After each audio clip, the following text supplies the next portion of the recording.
Let's consider question number 12. Write one equation each of the composition reaction where energy is supplied in form of heat, light and electricity. इस question में हमें decomposition reaction के 3 examples लिखने हैं जिसमें जो heat है, जो एनर्जी है वो हीट के फॉर्म में, लाइट के फॉर्म में और इलेक्ट्रिसिटी के फॉर्म में सप्लाई होनी है। तो देखते हैं कौन कौन सी हम डिकम्पोजिशन रिएक्शन लिख सकते हैं। पहली डिकम्पोजिशन रिएक्शन हो सकती है CaCO3 कैल्शियम कार्बोनेट।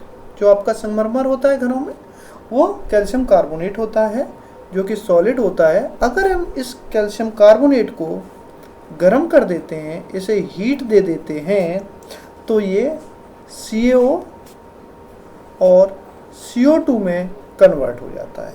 यहाँ पर CaO सॉलिड होता है और CO2 गैस होती है। यहाँ पर एनर्जी किस फॉर्म में हम प्रोवाइड कर रहे हैं? हीट के फॉर्म में। तो here energy is providing in the form of heat energy. ये फर्स्ट एग्जाम्पल हो गया डिकम्पोजिशन रिएक्शन का। इसके बाद अब हम सेकेंड एग्जाम्पल कंसीडर करते हैं। हीट के बाद सेकेंड क्या है? लाइट। यानी हमें ऐसी केमिकल रिएक्शन लिखनी है जिसके अंदर लाइट का यूज हो, लाइट की हेल्प से डिकम्पोजिशन हो जाए।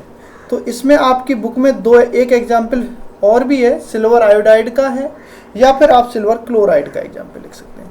तो सिल्वर क्लोराइड सनलाइट के प्रेजेंट में, जिसे हम HNu से भी रिप्रेजेंट करते हैं, HNu जो है ये सनलाइट है। आप चाहे यहाँ पर HNu लिख सकते हैं या फिर सनलाइट लिख सकते हैं। Is equal to 2Ag।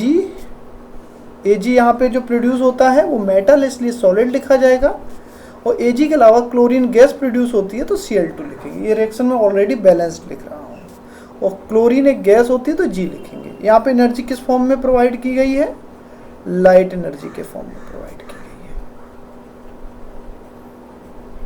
इसके बाद आ जाता है थर्ड नंबर है इलेक्ट्रिसिटी। ऐसी केमिकल रिएक्शन लिखनी है जिसमें जो एनर्जी प्रोवाइड की जा रही है वो इलेक्ट्रिसिटी द्वारा प्रोवाइड की जा रही है और उसमें डिकम्पोजिशन हो रहा है। तो हम जानते हैं कि अगर हम वाटर यानी H2O का डिकम्पोजिशन कर दें किसके प्रेजेंट में?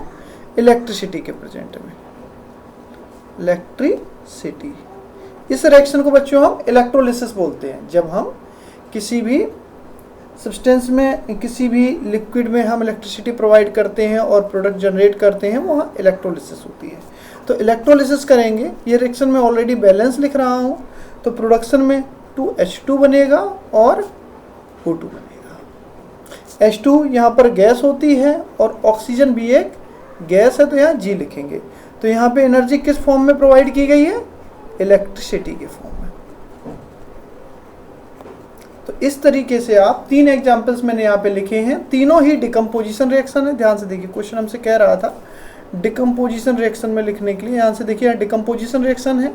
डिकम्पोजिशन रिएक्शन का मतलब आप जानते हैं, एक रिएक्टेंट टूटकर 2 या 2 से अधिक प्रोडक्ट बनाता है तो वो डिकम्पोजिशन रिएक्शन होती है। यहाँ पर तीनों ही डिकम्पोजिशन रिएक्शन हो रही है क्योंकि एक सिंगल रिएक्टेंट है और जो प्रोडक्ट है वो 2 या 2 से अधिक है। तो इसमें सप्लाई एनर्जी है, पहले में हम हीट से सप्लाई कर रहे हैं, दूसरे में हम लाइट एनर्जी सप्लाई कर रहे हैं और तीसरे में हम इलेक्ट्रिसिटी एनर्जी सप्लाई कर रहे हैं। आपको ये क्वेश्चन अगर इस वीडियो के हेल्प से समझ में आ गया हो तो प्लीज़ हमारे चैनल को सब्सक्राइब करना ना भूलिएगा। उसके अलावा आप हमारे इस वीडियो को व्हाट्सएप कर सकते हैं, व्हाट्सएप पे शेयर कर सकते हैं अपने फ्रेंड्स के बीच में, G+ कर सकते हैं, फेसबुक पर लाइक कर सकते हैं। इस वीडियो को देखने के लिए धन्यवाद। इसके अलावा आप हमारे इस वीडियो को www.ncerthelp.com पर जाकर भी विजिट कर सकते हैं। Thank you for watching this video. Take care.